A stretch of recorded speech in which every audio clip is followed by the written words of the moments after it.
Salut tout le monde. Aujourd'hui, j'ai envie de vous raconter une histoire un peu personnelle.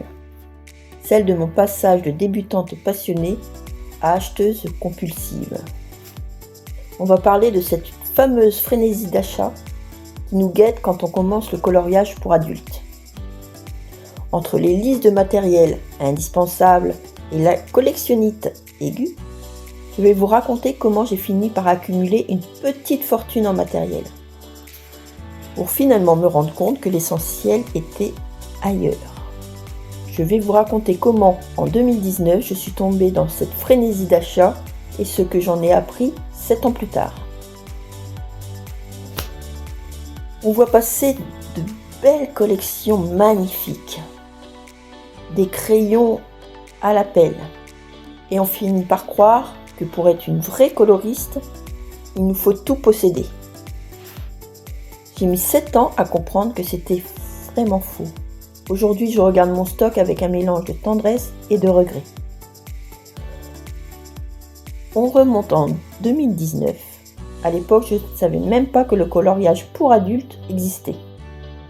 Et puis un soir, je tombe par hasard sur une vidéo.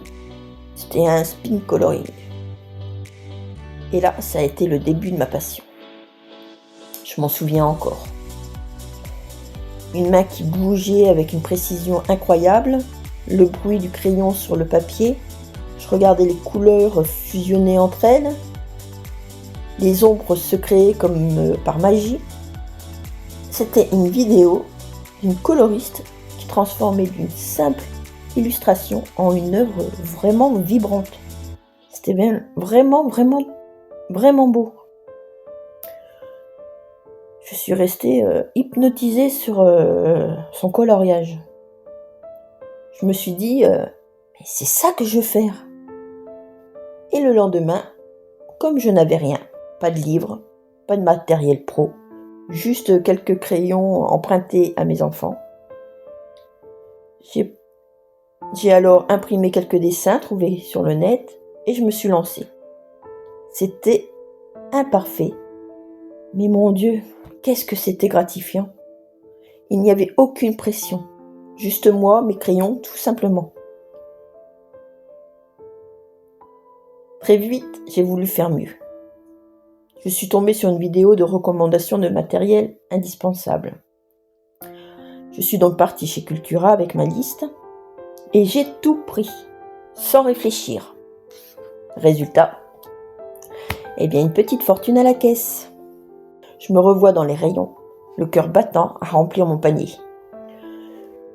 Je pensais que le talent était dans la boîte de crayons. À chaque achat, je pensais acheter un peu de talent, un peu de ce bonheur que je voyais sur l'écran. Ma passion est devenue une obsession dévorante. J'en rêvais la nuit, je voyais des dégradés dès que je fermais les yeux. C'est là que ma passion pour la couture est venue s'emmêler à celle du coloriage. Je ne me contentais plus d'acheter des crayons, je confectionnais des trousses avec des compartiments millimétrés, une place pour chaque mine, une protection pour chaque bois. C'était ma façon de prendre soin de mes rêves.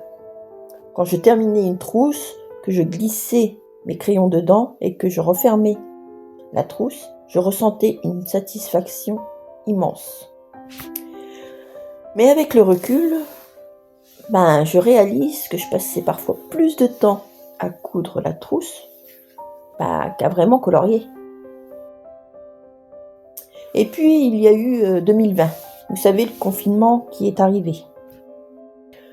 Je me souviens d'une fois, je suis allée chez Action parce qu'il sortait une nouvelle gamme de crayons et j'en avais besoin, il me les fallait. Quand je suis arrivée devant le rayon et qu'il était bâché inaccessible, je suis restée là, devant, avec une frustration. Toute bête. Aujourd'hui, cela fait 7 ans que je colorie. Et si je regarde mes tiroirs, je vois beaucoup d'objets qui prennent la poussière. Et le constat est un peu piquant. J'avais pas besoin de tout ça. Si je pouvais remonter le temps et parler à la moi de 2019, je lui dirais « Respire, ne te laisse pas emporter par ce que tu vois sur les réseaux. » Et si c'était à refaire, j'achèterais beaucoup moins, mais mieux. Quelques crayons de haute qualité, une belle palette d'aquarelle, du bon papier, juste de quoi ressentir le plaisir du coloriage. Voilà, vous savez tous mes débuts et mes erreurs de parcours. Avec 7 ans d'expérience, je peux vous dire que le plus beau des coloriages ne vient pas de la taille de votre collection, mais du plaisir que vous prenez avec vos outils préférés. Dites-moi, est-ce que vous aussi, vous avez connu cette phrase de frénésie ? Merci de m'avoir écouté, ce partage est un peu intime, mais je sais que je ne suis pas la seule. Alors, je vous embrasse et coloriez avec votre cœur, c'est tout ce qui compte. Prenez soin de vous et ciao, bye bye.